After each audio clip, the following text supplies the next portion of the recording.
Bonjour tout le monde, j'espère que vous allez bien. On se retrouve pour une nouvelle vidéo aujourd'hui. Ça fait un petit moment que j'en ai pas refait, décembre, sauf erreur. Aujourd'hui, je me suis dit qu'on allait refaire une vidéo. On va réattaquer un petit peu tranquillement sur YouTube, reprendre cette année, parce que là, du coup, il n'y a rien eu en janvier. Donc, je sais que c'est un peu tard. Est-ce que ça vaut la peine? Bonne année, on va quand même le dire. On va espérer que l'année continue mieux que ce qu'elle a commencé, en tout cas dans les news globales. Mais bon, bref. Aujourd'hui, donc, pour attaquer tranquille, petit Q&A. Je vous ai demandé hier sur Insta si vous avez des questions à me poser par rapport à moi, par rapport à mon travail, par rapport à la photo en général. Et aujourd'hui, je vais prendre le temps de vous y répondre. Je sais pas si c'était juste, mais bon, bref, vous avez compris.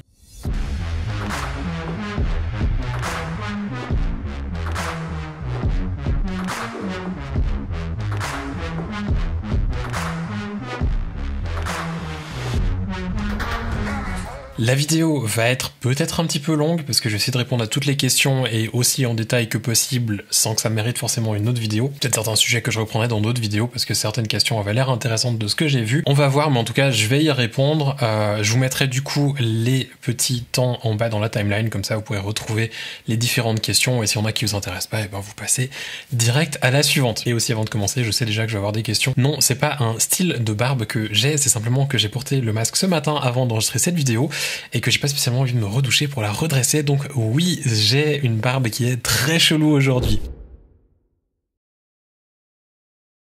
À quand la suite sur WordPress? Alors, ça va arriver. Au début, je pensais pouvoir tout faire assez rapidement, sauf qu'il y a eu quelques petites choses qui se sont mis un petit peu en travers de ma route, autant au niveau du travail que dans ma vie de tous les jours. Donc bref, j'ai dû un petit peu mettre de côté certaines choses que je faisais pour prioriser les choses qui étaient les plus urgentes, notamment mon travail en tant que photographe. Je vous l'avais d'ailleurs déjà dit, je crois, en décembre, quand j'avais fait des vidéos, que voilà, c'est un petit peu compliqué de jongler sur tout. J'ai eu quelques jobs importants, quelques petits soucis, mais j'ai pas trop envie d'en parler, enfin bref. Et ça a fait que voilà, j'ai pris du retard sur certaines choses, notamment la série sur WordPress. Par rapport à la série sur WordPress, je vais la reprendre. C'est juste que je suis en train de travailler avec quelqu'un maintenant qui m'aide pour tout ce qui est marketing, communication, identité de marque, etc., etc. Et du coup, eh bien, je me suis dit plutôt que d'enchaîner direct la suite, je vais déjà travailler un petit peu avec cette personne, voir ce qu'on va modifier, adapter, pour ensuite aussi pouvoir vous en parler, parce que je pense que c'est très intéressant. Alors ce sera un petit peu plus large du coup que juste WordPress, parce que je pense que refaire son site pour un photographe, ça doit aller un peu plus loin que juste de faire un site. Donc ça va arriver. Je pense peut-être une vidéo déjà en février, sinon ça sera en mars, mais ça va venir gentiment. D'ailleurs, il y a un truc qui fait que je prends aussi du retard, mais ça on en parlera sûrement plus tard. J'imagine qu'il y aura une question à ce propos, vu que ça a l'air d'intéresser du monde. Donc WordPress, j'ai pas oublié, ça vient bien, c'est juste qu'il faut être un petit peu patient par rapport à ça, mais on va avancer, et ça risque peut-être même d'ailleurs d'être une vidéo qui sera un petit peu continue, où on continuera par la suite à parler un petit peu de marketing, de branding, ou de ce genre de choses qui peuvent être, je pense, très intéressantes pour des photographes à approfondir. Question suivante, viens-tu à Montréal? Alors Montréal, Montréal, j'imagine, c'est pas Montpellier, donc j'imagine Montréal, pour shooter. Alors, vu la pandémie et là, l'organisation que je suis en train de faire, parce que je dois aller en France d'ici une quinzaine de jours, c'est déjà la merde pour aller en France, en sachant que je peux difficilement passer par l'Italie pour aller en France. C'est compliqué, du coup, je dois passer que en France. Enfin bref, les autres voyages et autres destinations attendront un peu, d'autant plus qu'à coût de 140, 160 francs suisses, donc près de 130, 140 euros, le test PCR pour voyager, j'ai pas envie d'en faire chaque 2 jours, donc voilà. Là, je vais devoir en faire un pour aller en France, je me réjouis pas spécialement, et encore moins de devoir le payer. Mais bon, bref, les voyages, ça viendra dès que je pourrai, j'ai vraiment envie, ça me manque énormément, ne serait-ce même que pour moi, en tant que personne, pour voyager, pour des vacances, des choses comme ça me manque, et je pense que je suis pas le seul. Question suivante, qui du coup explique pourquoi je vais aller en France. Pourquoi avoir accepté de faire une formation sur Ampara? Alors, j'ai eu pas mal de questions par rapport à cette formation. Donc si vous ne le savez pas, je vais vous dire des merdes parce que du coup j'ai un doute sur les dates. Je sais qu'il y a le 18 mai dans les dates. Enfin bref, je vous mettrai le lien en dessous dans la description. Autour du 18 mai, je crois que c'est 17, 18, 19 ou 18, 19, 20 mai. Ils vont me tuer s'ils voient ça. Je suis désolé, mais les gens de Ampara, je sais plus les dates de ma formation. Bref, Autour du 10 juillet, je vais faire une formation sur la photo de produit pour Ampara. Et d'ailleurs, on va enregistrer une première grosse partie d'ici 2 semaines et j'ai encore énormément de travail à faire avant de partir à Nice, parce qu'on va enregistrer tout à Nice. C'était beaucoup plus simple du fait du Covid que si eux devaient venir ici. On savait pas trop comment ça allait se passer au niveau des restrictions. Donc voilà, je vais enregistrer une première partie là en février.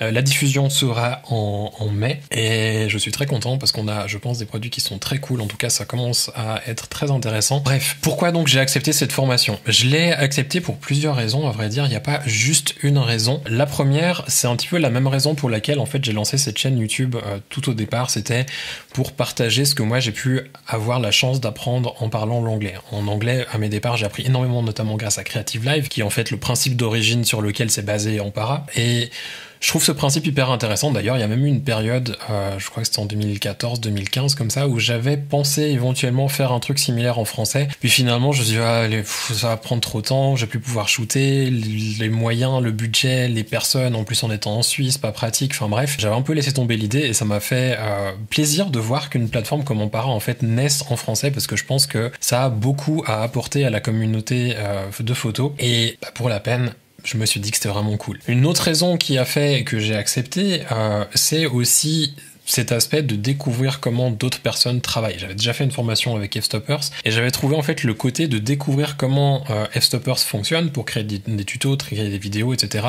super intéressant et ça m'a aussi donné quelques idées pour moi. Ampara a encore une autre manière de travailler, il y a une partie qui est en live, c'est en français, c'est complètement différent, la communauté qu'il y a derrière est aussi très différente de celle que F-Stoppers a, ou même, j'ai presque envie de dire que celle que j'ai, mais quoi que je sais que vous êtes beaucoup aussi à suivre Ampara, donc oui et non. Mais ça m'intéresse aussi de voir comment ça se passe en coulisses, de travailler avec eux parce qu'ils sont une équipe qui est super chouette et je me réjouis vraiment de pouvoir travailler avec eux. Donc ouais, il y avait plusieurs raisons.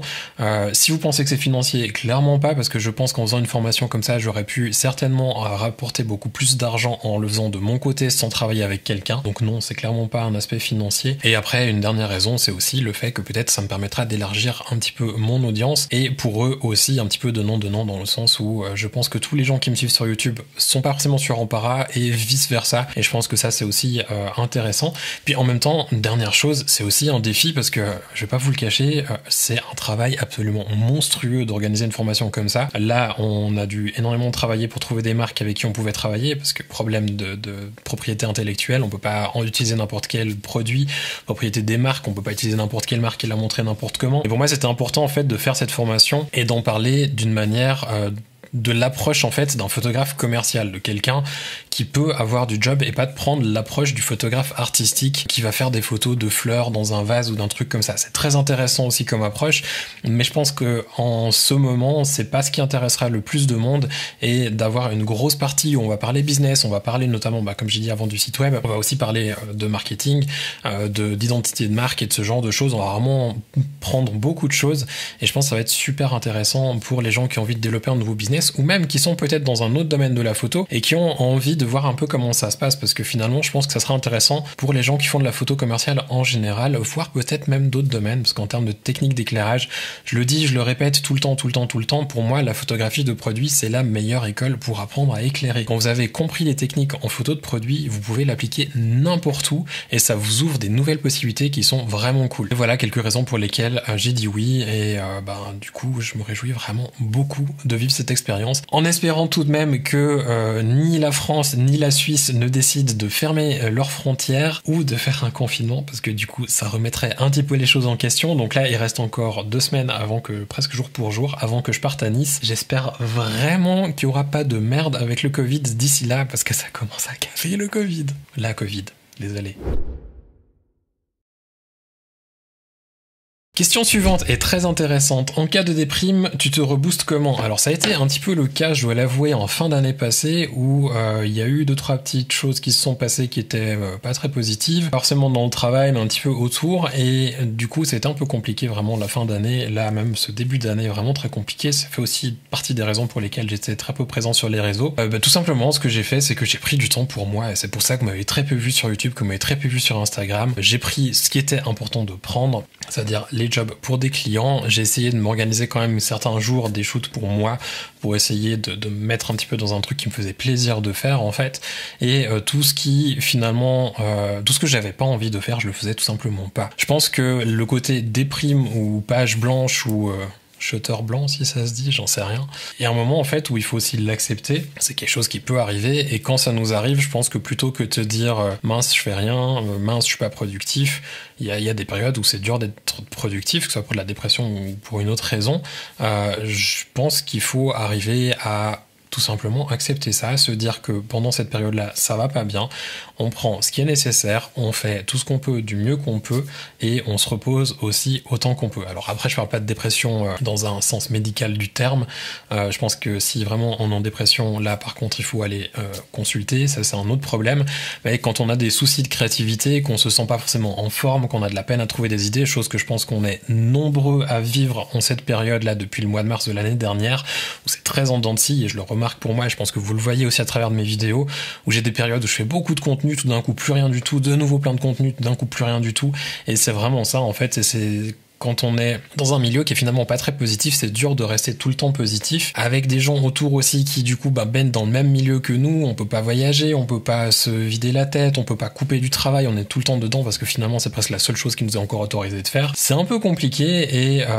voilà, je pense tout simplement qu'il faut un petit peu arriver à accepter qu'il y a des périodes où, peut-être même encore pour toute cette année, j'imagine 2021 malheureusement, ça sera pas toujours ouf et il faudra tout simplement se poser et mettre l'accent sur le travail pour les clients et arriver à se reposer, prendre du temps pour nous, faire d'autres choses dans la mesure du possible en acceptant que la situation elle est ce qu'elle est. C'est ma vision des choses en tout cas, faut pas le voir comme une... comment je pourrais dire ça ? Je trouve pas le mot. Comme une fatalité, mais plus en fait arriver à se dire il y a des périodes où ça va pas, ok, qu'est-ce que je peux faire et du coup changer un peu. Alors des choses aussi qui m'ont aidé, c'est refaire un petit peu de méditation certains jours, essayer de lire un peu ou tout simplement de refaire des choses que j'ai pas fait depuis longtemps, aller me promener dehors, aller faire d'autres choses. Je me suis beaucoup intéressé parce que c'est vrai que pendant l'été j'ai un jardin que j'adore passer du temps dedans, sauf que là en hiver c'est très compliqué. Du coup je me suis mis à fond dans mes petites plantes et j'ai tout plein de plantes partout. Je pense que d'ici quelques temps, vous verrez plus rien derrière moi à part du vert. Aujourd'hui, c'est orange parce qu'il y a la tempête du Sahara qui est chez nous, donc c'est tout orange. Essayer de trouver des passions, en fait, et s'occuper dans ses passions, et pas se forcer dans son travail. Je pense que c'est très important. Passeras-tu ton Patreon sur YouTube sous forme d'abonnement contribution? Alors, c'est quelque chose que j'ai imaginé, que j'avais commencé à faire. Donc pour ceux qui le savent pas, j'ai un Patreon où il y a du contenu. Et j'ai imaginé le faire sur YouTube aussi. Le problème de YouTube, c'est qu'ils prennent une commission de porc. On peut pas dire ça autrement. Je crois que c'est du 30% qu'ils prennent dessus. Enfin bref, c'est monstrueux. Alors le problème avec Patreon, c'est que je dois payer un abonnement Vimeo Pro pour mettre les vidéos. Donc au final, ça me coûte aussi. Mais sur l'année, ça me coûte moins cher que ce que YouTube prend. Je suis par contre en train de réfléchir à peut-être trouver une autre solution qui serait d'utiliser la plateforme que j'utilise pour la formation Capture One avec d'autres formations en préparation aussi qui vont arriver et en fait peut-être plutôt de passer tout le contenu payant là-dessus, mais je sais pas encore. J'ai vu que sur YouTube maintenant on pouvait aussi vendre des produits numériques, des presets ou des choses comme ça. Ça m'intéresse aussi, je me dis que peut-être ça serait un petit peu moins de gestion. Je sais pas encore, sincèrement je sais pas encore. J'ai lancé Creative Shift l'année passée avec le panel aussi, le Color Genius. Je sais pas encore si je vais tout passer sur Creative Shift, si je vais garder un mix de choses sous mon nom, d'autres choses sur Creative Shift. C'est quelque chose qui va se décider je pense au fur et à mesure de l'année. Pour le moment ça va rester encore comme ça quelques temps. Là, je dois avouer, quand le travail que j'ai, des trucs au niveau personnel dont je dois m'occuper, et la formation en para qui me demande énormément de temps, de réorganiser le contenu et le business que j'ai en ligne, c'est pas dans mes priorités. Est-ce que le contenu payant arrivera sur YouTube sous forme d'abonnement? Peut-être, peut-être pas. Est-ce que ça va rester sur Patreon? Peut-être. Peut-être pas. Est-ce que je vais développer d'autres choses? Peut-être, peut-être pas. Vraiment, c'est pas clair du tout pour moi parce que c'est pas dans mes priorités à l'heure actuelle. Je vais continuer à faire du contenu sur Patreon au rythme de 2 à 4 vidéos par mois. Je vais continuer à faire du contenu sur YouTube à un rythme plus ou moins régulier, mais j'aimerais bien arriver à faire une vidéo par semaine au moins. Pour le moment, c'est un petit peu les seuls objectifs que j'ai. J'ai d'autres choses en préparation, mais malheureusement, pour le moment, je manque cruellement de temps, donc ça viendra dès que ça pourra. Tu te lances sur un nouveau réseau social pour partager ton contenu, pour l'interrogation. Alors, je me suis inscrit sur Clubhouse parce que j'ai vu que beaucoup de gens étaient dessus. J'ai pas encore vraiment pris le temps de regarder. L'idée m'intéresse. Après, en soi, ça ressemble beaucoup à faire des discussions par Zoom ou par Discord ou autre. Sauf que du coup, il n'y a pas d'enregistrement. Je sais pas. Sincèrement, je sais pas si ça m'intéresse vraiment. J'ai trouvé un autre réseau qui s'appelle Voice. Je crois que c'est voice.app. où on est payé en une espèce de blockchain ou un truc comme ça pour publier du contenu, mais c'est que du contenu rédigé, donc des articles. Pour le moment, c'est principalement en anglais. Je sais pas trop si vraiment c'est intéressant, sincèrement.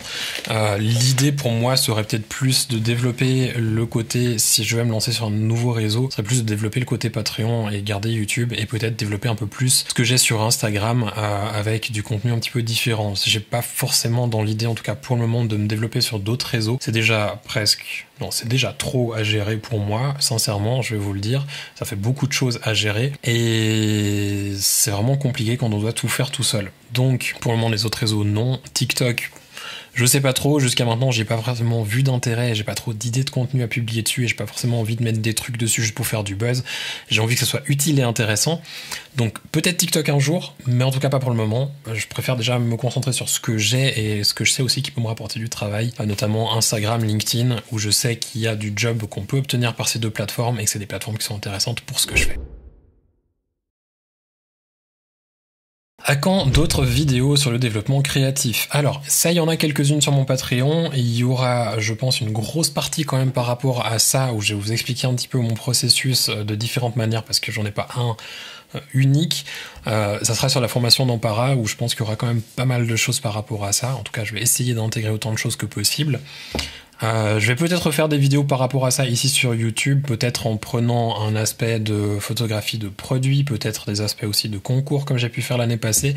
Je sais pas encore. L'aspect créatif, c'est quelque chose qui m'intéresse parce que pour rien vous cacher, je sais que vous êtes beaucoup à la base à vous être abonnés pour mes vidéos de retouches. Sauf que les retouches, en fait, j'ai un peu l'impression que gentiment, j'ai un peu fait le tour en vrai. La seule chose que j'ai envie de faire, c'est de créer des formations, ou en tout cas une formation qui regroupe un petit peu tout ce que j'ai pu donner, avec aussi des informations complémentaires, plus par rapport à la réflexion derrière la retouche que juste la manière de retoucher. Quand ça arrivera, ça j'en sais rien du tout, j'espère cette année, mais aucune certaineté par rapport à ça.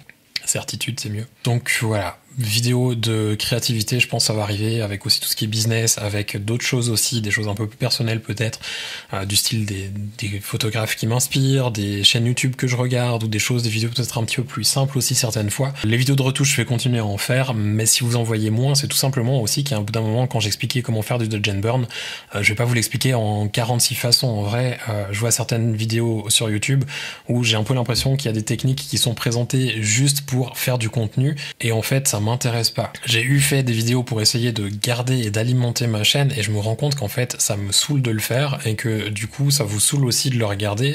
C'est pas des vidéos qui font beaucoup de vues, et d'ailleurs, il y en a beaucoup que j'ai retirées à cause de ça. C'est pas des vidéos que j'ai envie de garder, et c'est pas des vidéos dont je suis forcément fier. Mon idée dans la suite de YouTube, c'est de faire des vidéos qui sont intéressantes, qui sont utiles, ou alors des trucs qui sont un petit peu plus fun et plus simples. Mais oui, la créativité en fera partie. Comment gères-tu le paiement de tes prestations, le moment du virement client? Alors, je sais pas exactement comment ça se passe en France, comment vous faites payer, parce que vous avez vos histoires de chèques et tout ça que nous on n'a absolument pas en Suisse. Ici, tout simplement, c'est des virements bancaires. Donc mes clients me payent par virement bancaire. Quand j'avais des clients privés, on avait un truc qui s'appelle Twint, ça n'existe pas en France, sauf erreur. On peut faire des paiements par mobile. Je crois que vous avez une application similaire, je sais plus comment ça s'appelle, mais bref, c'est pas le sujet. J'utilisais aussi ça, qui était assez pratique, comme ça les clients quand ils venaient, ils pouvaient me payer directement s'ils l'avaient pas fait en amont. Ce que je demande quand je travaille avec des clients commerciaux maintenant, c'est en fait simplement 50% pour démarrer la pré-production. Donc s'ils veulent que je commence à réserver du monde, à appeler des agences ou des trucs pour booker des gens, pour organiser, pour trouver tout ça, créer des moodboards aussi, je demande le 50%. Si c'est vraiment à l'arrache, je demande le 50% avant le jour du shoot ou au plus tard le matin du shoot, et ensuite le 50% restant au plus tard à la livraison des fichiers. À la livraison de fichiers, ou au plus tard 30 jours après le shoot. Alors, je sais quand on travaille avec certaines grosses entreprises, ces conditions sont pas respectées. Il y a des entreprises qui ont leurs conditions de paiement. Ça m'agace par-dessus tout, parce que légalement, c'est pas comme ça que ça se passe. Si on vous fait une facture à 30 jours, vous payez à 30 jours. C'est pas à l'entreprise à dire non, je vous paye à 6 mois, comme certaines le font, à 2 mois, à 6 mois. C'est absolument débile, et je comprends pas le principe, mais bon, bref, ils veulent leurs intérêts pour eux. J'essaie en général de faire quand même le forcing. Une chose qui peut aider idée par rapport à ça, une petite astuce, c'est que les grosses entreprises aussi ont souvent un règlement dans leur service comptable, c'est que s'il y a un escompte en cas de paiement en avance, ils sont censés le prendre et le payer. Donc admettons par exemple vous envoyez une facture à 10 000 euros à une grosse entreprise pour un shoot que vous venez de réaliser, vous mettez tout simplement une remise de 1,5 ou 2% sur le montant total en cas de paiement dans les 10 jours, 15 jours ou 30 jours, et sinon la facture est payable à genre 30 ou 60 jours. Dans ce cas-là, en général, les paiements arrivent assez vite, ou sinon après c'est simplement rajouter des frais de rappel en cas de paiement en retard. Ça peut aussi un petit peu encourager à payer en avance. Il faut juste que ces frais de rappel soient bien indiqués dans le contrat et que ce soit signé par le client, parce que suivant où vous trouvez, peut-être c'est forcément très légal que d'envoyer des frais de rappel sans avoir indiqué ça dans le contrat à la base, voire même des fois ça l'est pas du tout.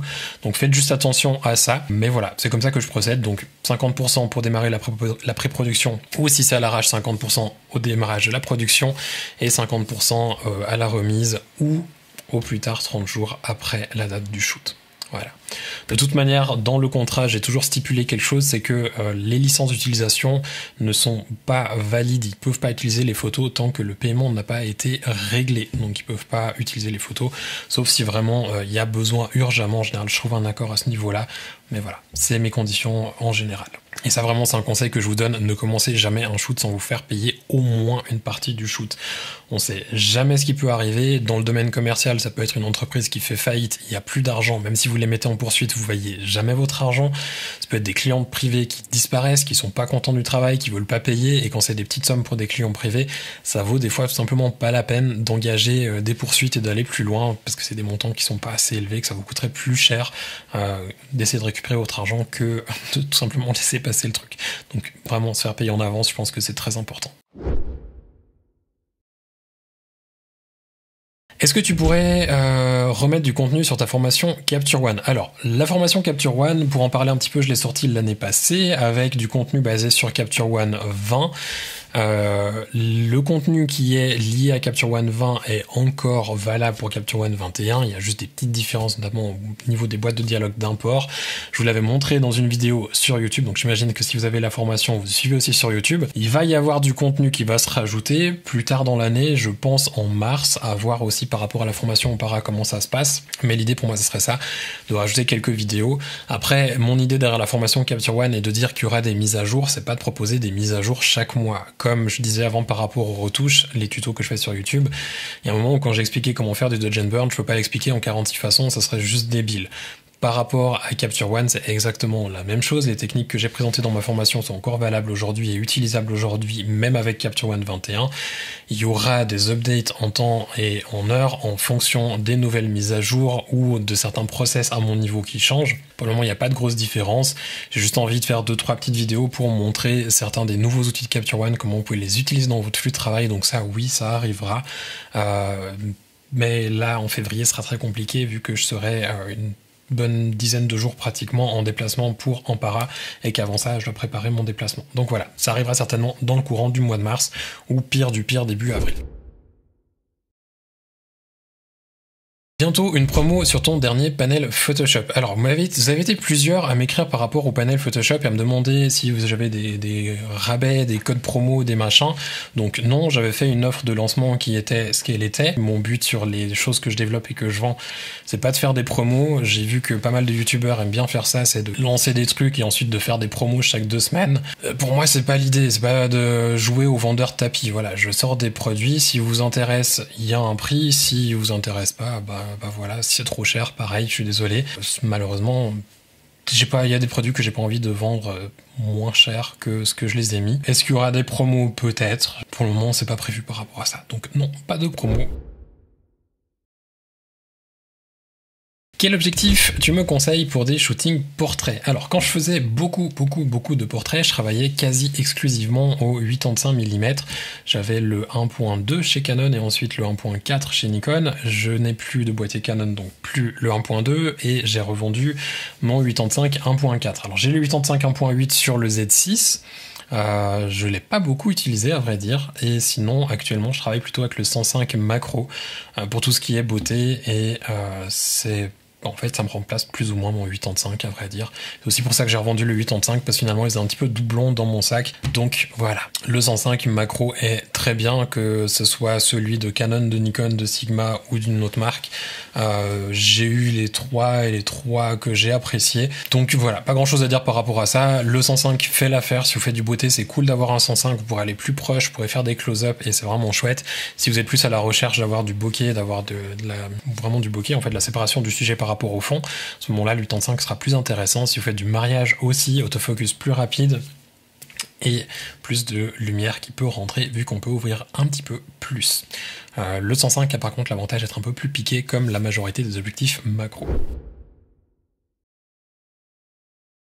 Nikon Z7 ou D850. Alors c'est une réflexion que je suis en train de faire, je vais pas vous le cacher parce que j'ai le D810 qui est gentiment en train de vieillir et il est bien abîmé, donc il marche encore très bien, c'est juste que esthétiquement parlant il est pas forcément en très bonne forme et que face à certains clients ça le fait un petit peu moyen. Bref, le D810 j'ai envie de le remplacer, j'ai envie de rester chez Nikon pour le moment parce que la gamme Z m'intéresse beaucoup, je suis très content du Z6. Le D850 reste un des meilleurs boîtiers à mon avis en tant que réflexe, tant en tant que au niveau de l'ergonomie que des fonctionnalités, ça correspond complètement à ce que j'ai besoin. Maintenant le futur est comme dans le mirrorless, donc ça me fait pas mal hésiter. Le Z7 me plaît beaucoup, surtout qu'on trouve le Z7, donc le premier, pas le 2, à un prix qui est très intéressant maintenant. En Suisse, je l'ai vu pour 1600, 1500 francs, donc ça doit faire dans les 1400 € plus ou moins. Donc c'est vraiment un prix hyper attractif pour ce que c'est. La seule chose après, la différence en fait que j'aurais entre le Z7 et le D850 est vraiment très faible, et si je pars sur un Z7, ça serait plus de me dire ça me fait un boîtier qui marchera pour la suite.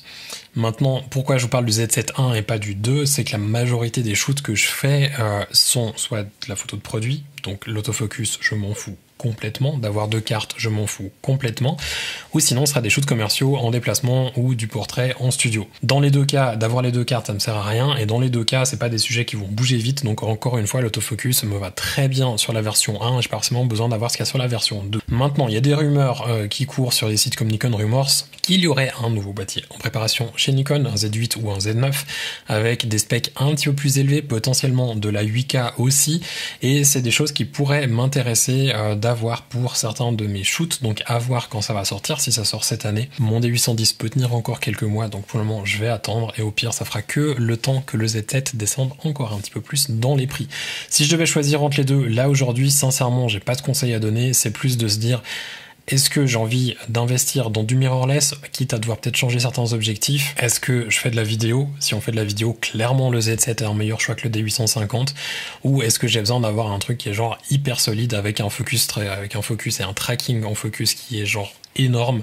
Si vous faites de l'animalier par exemple, je pense que le D850 sera plus adapté. En mariage, j'hésite un petit peu parce que le Z7 a quand même l'intérêt d'avoir le suivi du visage qui est quand même assez cool et assez pratique. Je sais pas. Sincèrement, ça dépend un peu de l'utilisation des gens. Si je devais en choisir un, je pense qu'aujourd'hui, je choisirais le Z7. Mais même si je trouvais une bonne occasion sur un D850, je pense que j'hésiterais encore. J'ai une question sur Capture One. Je veux bien, mais ça va être compliqué sans la question en vrai. As-tu un maquilleur ou une maquillage sur tous tes shoots beauté? Alors oui, sur tous mes shoots, même en général, j'ai envie de dire. Là, je fais plus de clients privés, donc sur les clients privés, avant, j'essayais vraiment toujours de pousser à avoir quelqu'un qui venait pour maquiller, parce que c'est quand même mieux au niveau de l'expérience pour le client. Pour moi, au niveau de la retouche, ça me facilite aussi le job. Et c'est chouette d'avoir quelqu'un d'autre sur le shoot, je trouve. D'être 3, c'est toujours bien. Donc, ça peut éviter certains problèmes, ça peut mettre en confiance. Et maintenant, sur des shoots commerciaux, c'est vrai que je le demande tout le temps. Il y a des clients qui veulent pas quand c'est des trucs corporate, ils disent non, ça sert à rien. Et puis après, ils se rendent compte que quand ils payent la facture de retouche, mais au final, c'est la même chose que s'ils avaient pris quelqu'un sur le set pour maquiller. Donc voilà, en général, ils refusent une fois et après, ça passe un petit peu mieux les fois suivantes quand on repropose. Mais oui, en général, j'ai quelqu'un, et surtout sur du beauté. Pour moi, sur le beauté, c'est impensable de faire du beauté sans maquillage, en fait, parce que le but, c'est la mise en valeur de la peau ou d'un maquillage ou d'un produit cosmétique. Et j'ai pas envie, moi, de commencer à aller étaler des produits pour montrer comment ils fonctionnent sur des photos ou de faire un maquillage moi-même. Plus du tout des choses qui m'intéressent. Ça prend trop de temps, de ressources et d'énergie. Donc voilà, j'ai toujours quelqu'un sur des shoots pour du beauté. Et même j'aurais envie de dire que si on a les moyens, ou si c'est pour des projets perso, c'est intéressant d'avoir aussi quelqu'un pour la coiffure, voire même éventuellement pour le stylisme. Plus votre équipe sera complète et plus vos shoots le seront aussi, et c'est un shoot qui est mieux construit, qui est mieux fini, ça vous fait moins de retouches et surtout quelque chose de plus intéressant à montrer à des clients potentiels. Tu as fait des études pour être photographe? Nope, pas du tout. Alors, je suis informaticien de formation, ça remonte à très loin. J'ai fait ma formation entre 2005 et 2009. Je suis pas resté dans l'informatique, j'ai ensuite fait des petits jobs à gauche à droite, j'étais parti pour commencer des études, j'avais envie de faire l'université, de pouvoir voyager aussi un peu en faisant des unis à l'étranger. Finalement, j'ai complètement arrêté ça pour me lancer dans la photo à mon compte. J'ai appris la photo en plus ou moins une année avant de me mettre à mon compte. J'ai débuté dans le mariage, après m'est venu le portrait, suite du portrait en extérieur, j'ai commencé à faire un peu de studio.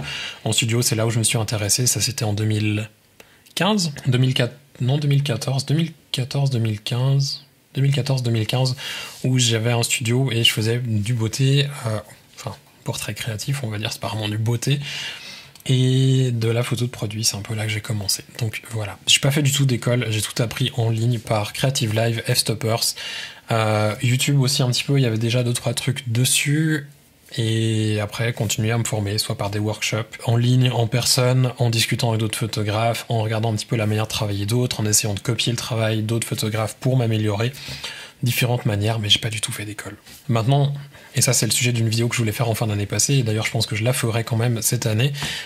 Pour moi, une école, c'est pas une nécessité et c'est pas non plus un mal que d'en faire une. Donc c'est pas faites pas une école ou faites une école.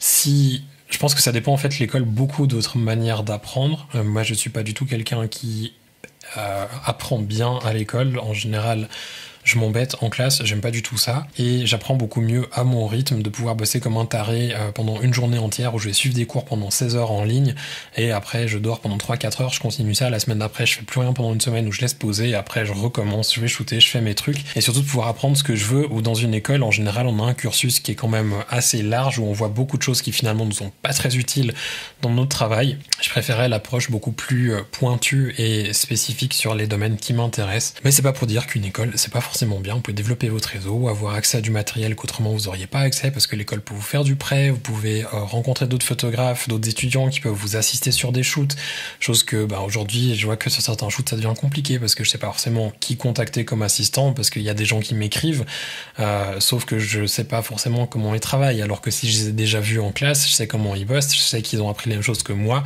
et du coup de quoi ils sont capables, et ça c'est plutôt intéressant. Donc ouais, l'école ça a aussi des avantages. J'avais postulé, j'avais été refusé dans l'école de photo qu'on a ici en Suisse romande à Vevey. Je le regrette pas forcément parce que finalement j'aurais fini ma formation en 2016 je pense, plus ou moins. Et en 2015 j'avais mes premiers gros jobs commerciaux à 5 chiffres, donc chose que j'aurais pas pu faire si j'avais été à l'école. Donc non, ça me dérange pas avoir fait une école. Que conseillerais-tu pour trouver ta clientèle ou comment vient-elle à toi? Alors ça sera une grosse partie de la formation en para. Donc si la partie marketing, communication, trouver des clients, démarcher des clients vous intéresse, je peux que vous recommander de suivre la formation que je vais donner en mai, s'il n'y a pas de confinement d'ici là. Maintenant, 2-3 petits trucs pour quand même répondre à la question sans faire juste du teasing.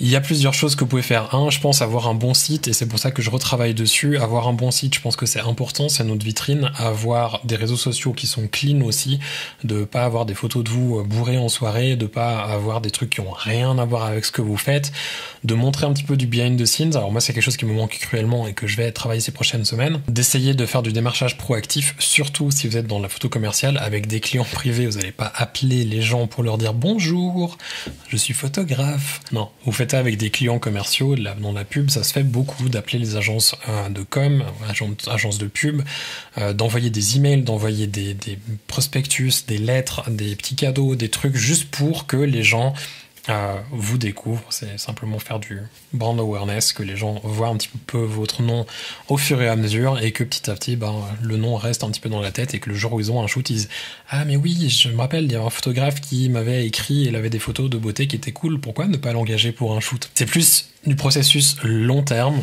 Après, c'est beaucoup du réseautage et là c'est vrai qu'avec Covid c'est un peu compliqué, c'est là où les réseaux sociaux viennent gentiment être intéressants. On peut utiliser LinkedIn, on peut utiliser Instagram si on l'utilise bien pour trouver un petit peu des clients plutôt que les clients nous trouvent. Après il y a le référencement avec le site web, c'est un petit peu compliqué parce que surtout dans certains domaines on sait jamais trop ce que les gens vont taper, est-ce qu'ils cherchent un photographe local, pas forcément. C'est là où après ça devient intéressant d'avoir un plan marketing bien clair et d'avoir aussi un client cible en tête qui est clair et de savoir exactement qui on veut viser. D'ailleurs on en parlera, je le dis encore, désolé, dans la formation on parlera, mais je pense que le client cible c'est un petit peu le point de départ de tout et si vous n'êtes pas clair dans votre spécialisation et votre client cible que vous souhaitez toucher avec votre travail, ça sera très compliqué. Être généraliste en photo aujourd'hui, en plus avec le Covid, je pense que c'est très compliqué et ceux qui souffrent le moins, à mon avis, sont ceux qui sont très spécialisés dans certains domaines. Ça reste mon avis, mais voilà. Pour trouver des clients, donc il y a différentes méthodes, il y a pas mal de choses, mais je pense que c'est plus un tout, un ensemble de choses que juste un truc à faire. Il n'y a pas une astuce qui marche. Il faut faire un maximum de choses pour que les gens nous voient à gauche, à droite, devant, derrière, de partout. Simplement de la visibilité, il faut être vu. Et une chose très importante, quand je dis de la visibilité, ça veut pas dire faire du travail gratuit pour être vu. Please, stop avec ces conneries. Il y a des choses qui se passent depuis le début du Covid qui me font vomir. Des gens qui commencent à croire qu'il faut être publié dans des magazines en payant pour être publié et que c'est malin, c'est une connerie profonde finie, qu'il faut négocier les contrats à la baisse pour avoir du taf. Non. C'est pas du tout le cas. Les budgets n'ont pas forcément changé dans les entreprises, en tout cas pas au niveau du marketing. Donc il faut pas commencer à baisser les pantalons juste parce que c'est marqué Covid partout dans les journaux. Bref, ça pourrait être un sujet intéressant à débattre d'ailleurs. Je vois que tu shootes avec des flashs. As-tu essayé la lumière continue, une préférence? Alors la lumière continue, il y en a une qui m'éclaire juste derrière vous.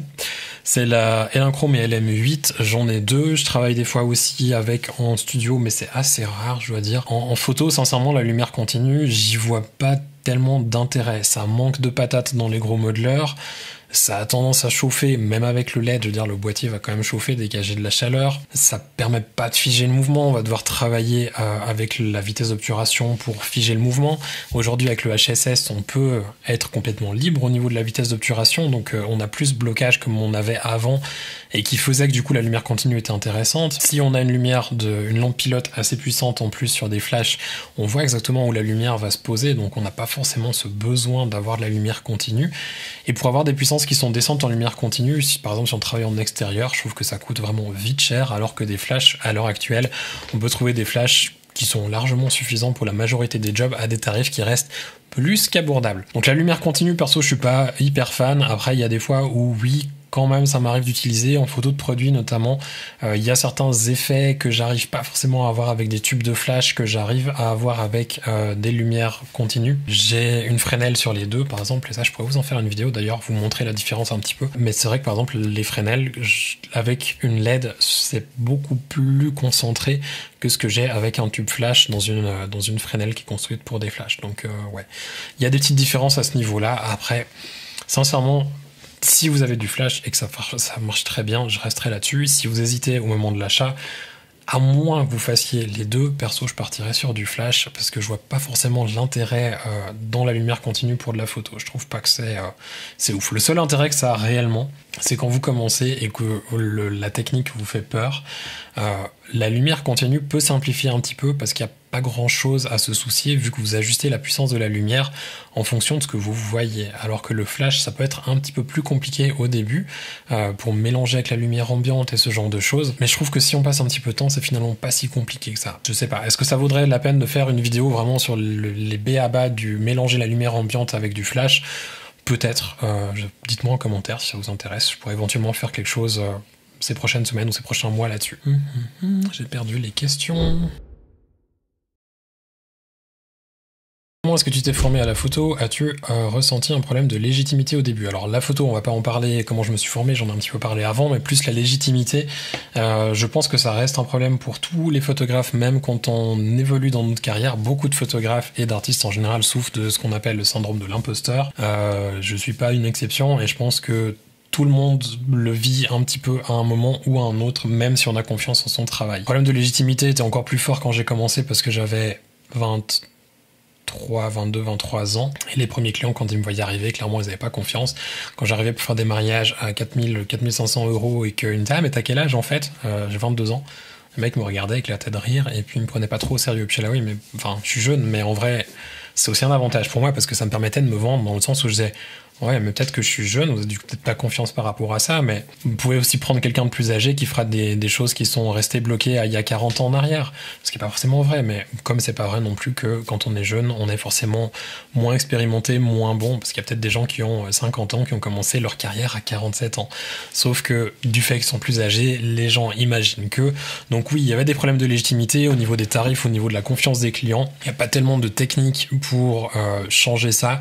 La seule chose, c'est d'essayer de le tourner au maximum à son avantage en disant oui, mais si vous voulez des photos modernes, en fait je pense que en étant jeune j'ai justement cette approche moderne, ou si vous voulez une approche un petit peu différente, comme j'ai un œil qui est neuf, eh ben vous aurez quelque chose de un peu plus frais que quelqu'un qui a déjà travaillé pendant des années aura peut-être pas, parce qu'il a développé son style, il a sa manière de travailler et il aura un peu plus de peine à être ouvert à des nouvelles choses. Donc la légitimité, ouais, c'est un problème au début, je pense.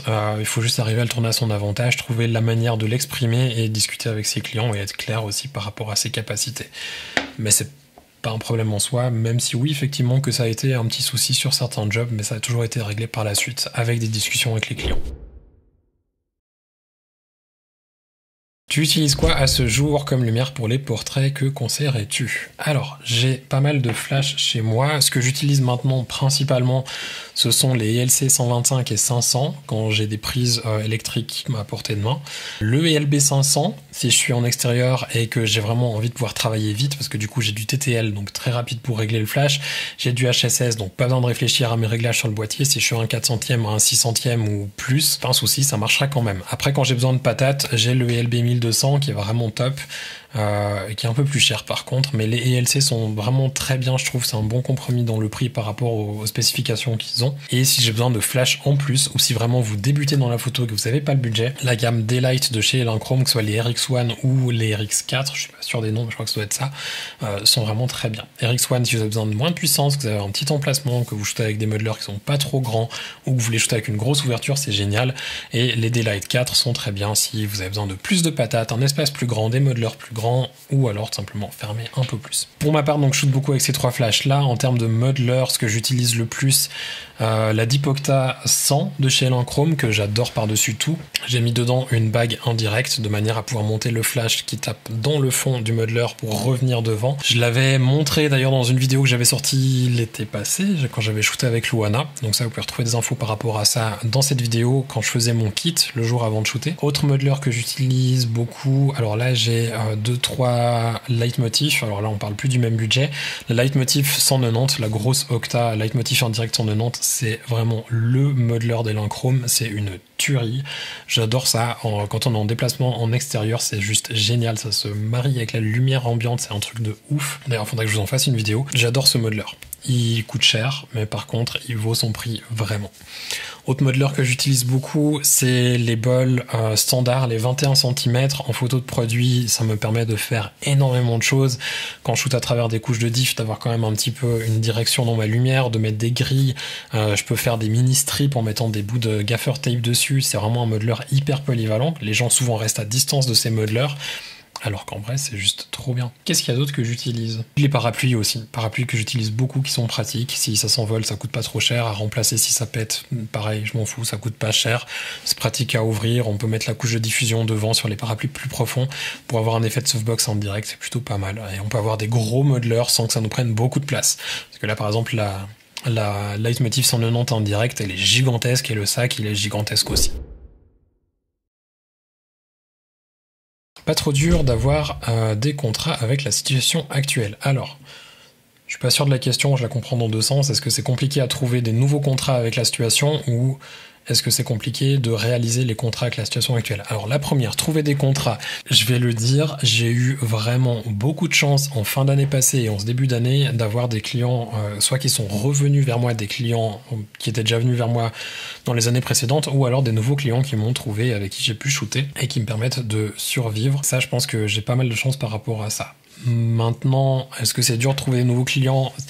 Clairement, la communication est plus comme avant. J'en parlais avant quand je disais comment trouver des nouveaux clients. On peut plus forcément essayer d'avoir des rendez-vous avec des agents, ou enfin des agents, des directeurs de créa, des directeurs artistiques.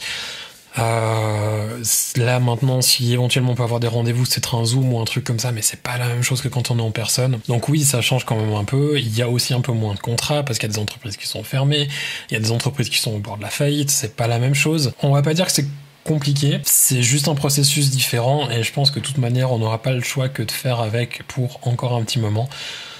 Donc voilà, tant que j'ai des clients qui arrivent, je vais pas me plaindre. Voilà. Et pour réaliser les contrats, par contre, ça c'est un autre problème. C'est vrai qu'il y a le problème du nombre de personnes, où en plus en Suisse c'est pas très clair, parce qu'on parle de rassemblement privé, pas de rassemblement professionnel, on parle de rassemblement sur des places publiques, mais pas dans des lieux privés quand c'est professionnel.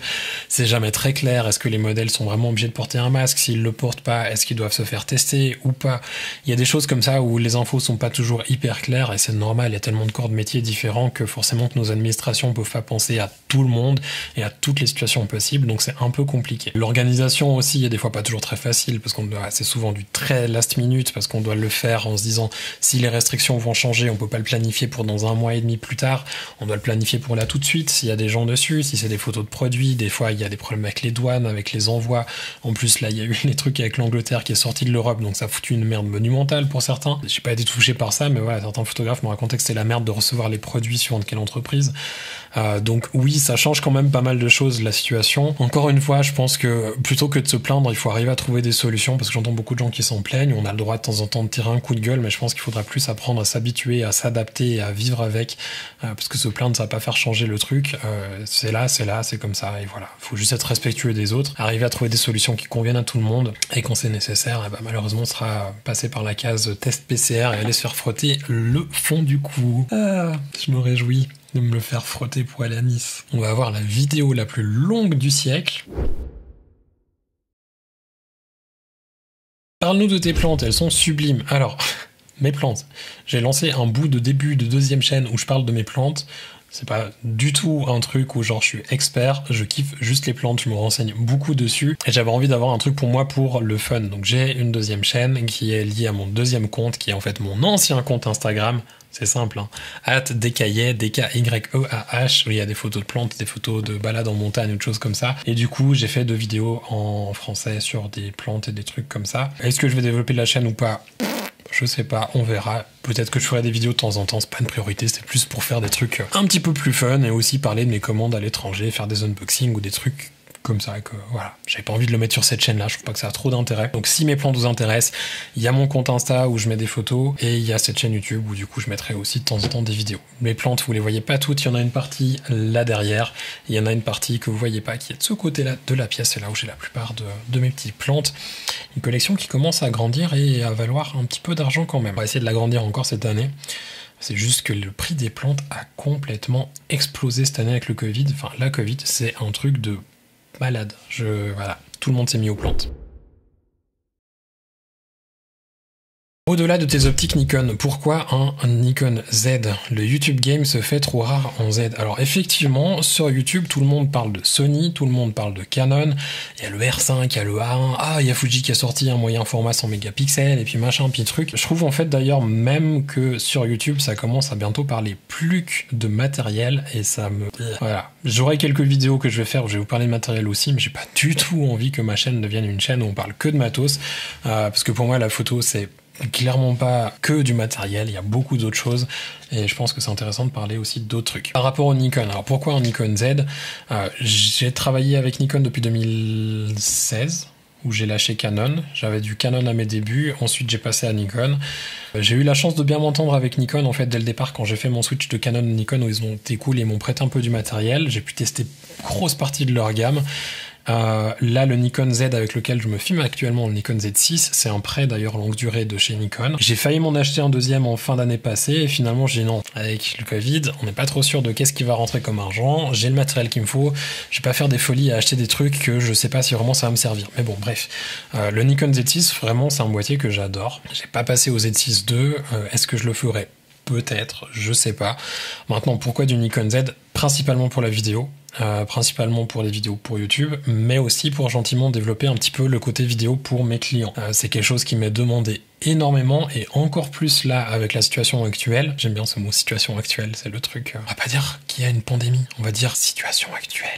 Cool. Donc avec la situation actuelle, c'est vrai que souvent on doit restreindre le nombre de personnes sur un set et que certains budgets, même s'ils sont pas complètement explosés et beaucoup plus bas, on voit qu'il y a aussi une recherche pour créer plus de contenu pour les réseaux et que du coup, il y a du budget sur l'année, mais le budget par shoot est des fois plus faible. Donc pour un photographe, c'est intéressant parce que ça peut nous permettre d'avoir des jobs plus régulièrement, chose qu'on n'avait peut-être pas avant, mais par contre, le budget par shoot est des fois un petit peu plus restreint. Et du coup, avec ça, c'est vrai que comme le budget est un peu plus restreint, ils ont envie de trouver des gens qui peuvent faire photos et vidéos. En plus, ça leur facilite les contacts, il y a moins de problèmes, il y a moins de gens sur le set, enfin bref, c'est pratique. Donc c'est quelque chose que je cherche à développer aussi, je n'ai pas forcément beaucoup investi là-dedans l'année passée, mais c'est quelque chose que j'ai très envie de faire et que je vais tout faire pour essayer de développer un peu cette année, la partie vidéo. Là en plus avec le Z6, ce qui est absolument génial, c'est que je peux shooter du coup en ProRes RAW. Avec le dernier firmware, je peux faire du ProRes RAW et avoir l'ajustement exposition ISO et balance des blancs en post-production complètement libre, et ça c'est génial. J'ai testé un peu, c'est vraiment très cool, ça marche très bien. Avec Final Cut, parce que j'ai passé sur Final Cut l'année passée, le traitement est aussi super rapide avec le nouveau Mac que je me suis offert en fin d'année passée aussi. Enfin bref, c'est absolument génial. Et voilà, par rapport au Z6, vraiment j'ai pas grand chose à redire pour ce que j'en fais. Là j'ai eu un job l'autre jour et j'ai shooté avec le Z6 d'ailleurs aussi, parce que c'était pour des réseaux, donc pas besoin d'avoir du très grosse définition, pas besoin du D810. Et c'est vrai que c'est là où j'ai vraiment kiffé pouvoir travailler avec, parce que quand on travaille avec des gens sur les photos, d'avoir la reconnaissance faciale, d'avoir le viseur optique, enfin le viseur électronique, c'est très agréable aussi. Il y a quand même pas mal d'avantages, le boîtier est plus petit, on a moins mal aux mains en fin de journée, enfin bref, il y a quand même des trucs qui sont cool et que j'apprécie, et je trouve que c'est vraiment un très bon boîtier, l'ergonomie est folle. Et le truc des spécifications techniques qui sont en train d'exploser chez toutes les marques, en vrai, moi je m'en fous complètement, ça me passe à des kilomètres au-dessus, dans le sens où j'ai juste besoin d'avoir un boîtier qui me tient bien dans les mains, un boîtier qui est ergonomique, qui fait ce dont j'ai besoin. Et en plus de ça, le Z6, même si Nikon demain devait m'appeler pour me le reprendre, je le trouve d'occasion pour un prix qui est pas forcément élevé. On trouve le 24-70 f4 aussi pour un prix qui est hyper abordable. Pour, je pense, en occasion, pour 1500 balles, je pourrais me faire un kit. Faudrait juste acheter le Atomos, le Ninja en plus, donc il y a 2000 à tout casser. J'ai un boîtier plein format qui monte en ISO super bien, jusqu'à 10 000 en vidéo, on est tranquille. Qui fait du ProRes RAW, et voilà, pour moi c'est ce que j'ai besoin. Sincèrement, j'ai pas grand chose à redire sur le Nikon Z6. Je vous ferai peut-être d'ailleurs une vidéo où je me suis dit, comme il y a tout le monde qui fait des vidéos réactions, je vais peut-être faire une vidéo où je regarde la review que j'avais fait il y a 2 ans et demi du Z6, et je vais reprendre un petit peu point par point et vous donner mon ressenti après un petit peu plus d'une année d'utilisation du boîtier en photo, en vidéo, et vous en parler et vous dire si vraiment je suis toujours d'accord sur ce que j'avais dit, si ça s'est amélioré aussi avec les firmware, et ce que ça peut potentiellement changer avec les nouveaux, les Z6 II et Z6 7 et Z7 II. Voilà, ça on verra, ce sera peut-être une bonne idée aussi. Je souhaite changer mon réflexe Canon Mark IV. Qu'est-ce que tu me conseilles pour une meilleure qualité? Z7? Bonsoir, j'aimerais investir soit sur le Z6 ou Z7, mais je ne sais pas quoi prendre. Alors, 2 boîtiers complètement différents, et pour moi, en fait, la question à se poser réellement Z6 ou Z7, c'est est-ce que je veux faire de la vidéo, ou est-ce que j'ai des besoins de haute définition pour pouvoir soit recadrer, soit faire des tirages en très grand format. Pas que le Z6 sera très limitant, parce qu'on a quand même 24 mégapixels, c'est déjà cool, mais c'est vrai que si on fait du commercial, que le client doit pouvoir recadrer en différents formats, ça sera chouette d'avoir plutôt un Z7. Pour moi, c'est 2 utilisations différentes, et je pense que le Z6 pour la vidéo est vraiment top. Pour la photo reportage ou ça, il est cool aussi, quoique si c'est que pour de la photo reportage, j'aurais presque tendance à dire le Z5. Presque. Rotule micrométrique ou pistolet? J'ai jamais appelé ça pistolet, mais j'ai toujours appelé les rotules soit micrométriques, soit comment ça s'appelle, ball head, avec la boule qui pivote. Alors j'ai les deux et sincèrement je n'utilise plus que la rotule micrométrique, je trouve ça absolument super, c'est trop bien. Donc les rotules micrométriques c'est les trucs où on tourne une petite molette et la rotule bouge petit à petit, on n'a pas besoin de débloquer un truc puis ensuite ça bouge dans tous les sens. Si vous faites de la photo de produit, sincèrement une rotule micrométrique c'est, on va pas dire une obligation ou une nécessité, mais presque. Comment t'as débuté la photo? Alors la photo, j'ai commencé en faisant des voyages. En fait, j'étais parti à New York et je me suis intéressé à la photo en documentant un petit peu tout ce qui se passait autour de moi. Du coup, au début, je faisais surtout de la photo de rue et c'est après un pote qui m'a amené sur un mariage, qui m'a fait faire 2-3 shoots avec lui de portraits et bah c'était assez cool. Et du coup, c'est de là que c'est parti où je me suis mis dans le mariage et après gentiment j'ai évolué vers ce que je fais aujourd'hui. Donc voilà. En résumé, c'est ça parce que sinon, je pense qu'on est encore là demain. Mais je pourrais vous faire une fois une vidéo sur mon parcours aussi. Ça va en faire des vidéos à faire.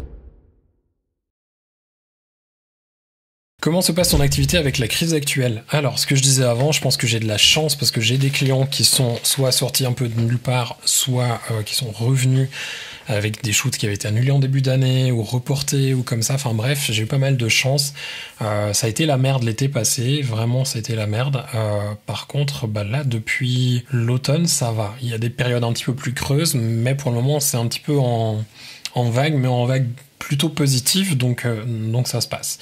Là, il faudra voir ces prochains mois comment ça évolue. Mais pour le moment, ça va. Et je pense que le fait que j'ai arrêté le mariage juste avant l'année d'avant, donc en 2018, bon, j'ai arrêté en 2019, j'ai arrêté les réservations, que j'en ai pas pris pour 2020, c'était une très bonne chose. Et du coup, en 2020, en fait, la Covid m'a complètement conforté dans l'idée de c'est plus ce que tu dois faire, maintenant passe à ce que tu as vraiment envie de faire et ce que tu veux faire, que ce soit de la beauté, du produit ou encore aussi du travail un peu plus narratif, chose que je montre pas encore trop pour le moment. Ça va arriver, une chose après l'autre. Par contre, la seule chose que je pourrais dire par rapport à l'activité et la crise, qui est un petit peu agaçant en Suisse, c'est par rapport aux aides, parce que sauf erreur, je crois qu'en France, comme j'ai compris, vous avez pas ça. En décembre, c'était un petit peu plus compliqué, je savais que j'allais avoir des rentrées, mais je sais pas exactement quand, donc j'ai regardé pour me renseigner pour les aides, sauf que les aides en Suisse pour les indépendants, c'est bien, il y a des aides, mais pour les avoir, c'est vraiment de la merde. Et ce qui est agaçant, c'est qu'en fait, s'ils nous donnent les aides, si tout d'un coup, quand on remplit notre déclaration d'impôt, ils se rendent compte que, en fait, on n'y avait pas le droit, on doit les payer en retour. Donc du coup, pour le moment, je préfère ne pas les demander même quand ça va pas et de me serrer un petit peu la ceinture parce que devoir demander de l'argent et devoir le rendre quelques mois plus tard selon les sommes que c'est, ça serait peut-être pas super malin parce que là, les économies en cette période, voilà. Où trouves-tu l'inspiration pour tes product photography? Yeah, en anglais. Sinon, tu gères trop la bise from Mauritius Island. L'inspiration pour les photos de produits. On va de nouveau en parler dans l'information en para. Ça sera un gros sujet. Principalement, je vais dire, soit dans des choses que j'ai dans ma tête, dans des choses que j'ai dans ma tête depuis un moment, ou aussi beaucoup, l'inspiration me vient des produits eux-mêmes. Souvent, quand on fait de la photo de produits, en fait, je trouve que les produits eux-mêmes sont très inspirants. En tout cas, moi, m'inspire beaucoup.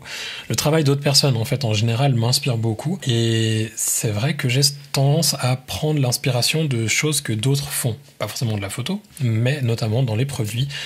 Si on prend je sais pas moi, des écouteurs, parce que j'ai ça sous la main, je sais pas, je trouve que genre ça c'est hyper inspirant dans le sens où on a une texture qui est hyper folle avec le côté un petit peu mat, on a des réflexions de lumière qui sont intéressantes, on a des textures aussi avec genre les coussins de mousse où on pourrait imaginer un truc où le truc il est posé et puis on a de la mousse qui bouge autour ou j'en sais rien quoi. Enfin bref, je trouve que les produits en général sont une source d'inspiration qui est géniale. Donc quand on fait de la photo de produit, en tout cas pour moi, j'aime connaître les produits. D'ailleurs ça a été un petit peu un problème pour la formation en para où j'avais vraiment besoin de définir les produits pour pouvoir avancer dans la formation et le contenu à créer. Parce que sans savoir les produits, en fait, pour moi, l'inspiration a beaucoup de peine à venir. J'ai besoin de pouvoir me projeter, imaginer le produit et par rapport au produit, imaginer le set autour. J'ai beaucoup plus de peine à imaginer un set et ensuite poser un produit. Je trouve que c'est très compliqué. Et en beauté, c'est un peu la même chose. C'est comme imaginer un projet beauté sans savoir quelle tête j'aurais dessous. Je trouve ça très compliqué parce que pas tous les visages vont avec tous les projets et pas toutes les personnalités non plus. Et pour un produit, c'est un peu la même chose. Mixer lumière LED et flash. Elle est où la question? Oui, on peut. Je sais pas trop quoi dire par rapport à ça. Que penses-tu de la solution alternative à Photoshop avec Affinity Photo déjà testée? Alors oui, d'ailleurs je crois que j'en ai même fait une vidéo sur Affinity. J'avais acheté Affinity tout au début, je crois que c'était 29$, un truc comme ça, pas cher du tout. Pourquoi est-ce que je l'utilise pas? Tout simplement parce que c'est une question d'habitude. Les scripts qui ne fonctionnent pas dans Affinity, le besoin de se réadapter. Si je travaille avec des clients avec qui je dois échanger des PSD ou des TIFF avec des calques, c'est pas autant pratique quand même que d'avoir Photoshop où je peux envoyer des PSD, des PSB, c'est plus pratique, c'est plus facile. L'intégration avec d'autres logiciels. Il y a différentes raisons. Après, pour un amateur, sincèrement, Affinity, je pense qu'il est très bon. Il manque peut-être un petit peu de ressources en ligne parce que la plupart des gens travaillent avec Photoshop, vu que la plupart des gens qui transmettent leurs connaissances sont des professionnels et que les professionnels, ils travaillent avec un petit peu les standards de l'industrie. C'est comme dans le domaine de la photo commerciale où on travaille plus ou moins tous avec Capture One. Affinity est très bien. Vraiment, j'ai pas grand chose à dire par rapport à ça et en plus, c'est développé sur une base un petit peu plus saine et plus récente que Photoshop. Meilleur setup studio. Alors des fois vous avez des questions un peu... C'est cool, mais c'est un peu compliqué à répondre. En vrai, il n'y a pas un setup mieux qu'un autre. Ça dépend complètement de ce qu'on veut faire. J'ai parlé un petit peu du matériel avant que j'utilisais principalement, et je pense que finalement ça répond un petit peu à cette question, parce que il n'y a pas... Si je devais vraiment choisir un truc aujourd'hui dans mon kit que je me dis je garde, alors ce serait clairement pas le plus polyvalent, ce serait la Leitmotiv Indirect 190 avec, je pense, soit un ILB 500, soit le 1200. Mais je pense plutôt le 500 du fait que j'ai le HSS dessus. Le rêve, ça sera un 1200 avec du HSS et du TTL. Et voilà, parce que pourquoi la 190? Parce que c'est la plus polyvalente à mes yeux. Si on enlève la couche de diffusion, on a le côté très spéculaire qui est hyper intéressant, qui fait ressortir des textures, par exemple sur de la mode, sur de la beauté, qui est vraiment génial. On a une lumière qui est très douce, qui est vraiment très intéressante. C'est l'impression que c'est une grande baie vitrée diffusée, c'est vraiment dingue. J'adore cette lumière, c'est une lumière pour du portrait genre narratif ou édito qui est hyper intéressante et que j'aime beaucoup travailler. C'est juste que c'est encombrant, c'est juste que c'est très gros. Quand on a un plafond comme j'ai ici, ça prend pas mal de place. Il faut un gros trépied aussi parce que sinon ça a tendance à basculer. Voilà, c'est pas mal. Sinon, s'il fallait faire plus léger, ELB 500 avec une Dipocta 100 avec une monture indirecte comme j'ai, je pense que c'est pas mal aussi. Il y a un petit peu plus de fall-off, mais ça reste intéressant, peut-être plus intéressant en beauté même que la 190 parce que on a un petit peu plus de contraste. Ça peut remplacer un bol beauté aussi selon comment on l'utilise. Ouais, ça peut être cool aussi. Pour un flash en extérieur plein soleil, peux-tu me conseiller une puissance mini? Très compliqué. En fait, plus que la puissance, ce que je conseillerais déjà, c'est d'avoir un flash qui fait du HSS pour de l'extérieur. Soit du HSS, soit du HS, comme on a sur le 1200 de Elinchrom. Mais du HSS, je pense que c'est très utile pour être complètement libre au niveau des réglages du boîtier. Comme ça, on peut avoir plus de liberté créative, plus de facilité à faire les réglages. Après, je pense que le 500, avoir une puissance de 500 watts seconde ou 500 joules, c'est un bon point de départ. Ça fait pas mal déjà, ça fait une bonne patate. Je pense qu'un 500, c'est bien. 250, je pense que ça peut être faisable. Il y a certains 400, comme les anciens ILB 400 de Elinchrom, qui sont déjà très cool aussi. Perso, je descendrais pas tellement en dessous de 200-250 pour de l'extérieur en pleine journée. Voilà. Si genre vous faites du mariage, vous n'avez pas le choix des heures et tout, que vous devez shooter en pleine journée, je pense que 200-250, c'est vraiment sur la tranche basse de ce qu'il faudrait. Vraiment sur la tranche basse.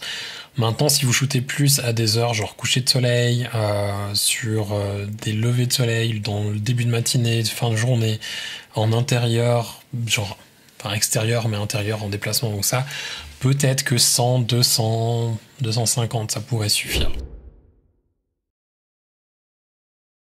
Est-ce que tu pourrais faire une vidéo sur comment faire poser les modèles? Alors, je pourrais éventuellement faire un truc là-dessus, je pense pas que ça sera tout de suite. Faudrait que je m'organise un petit peu, après ça serait peut-être plus du beauté que du portrait, ou alors du portrait en extérieur.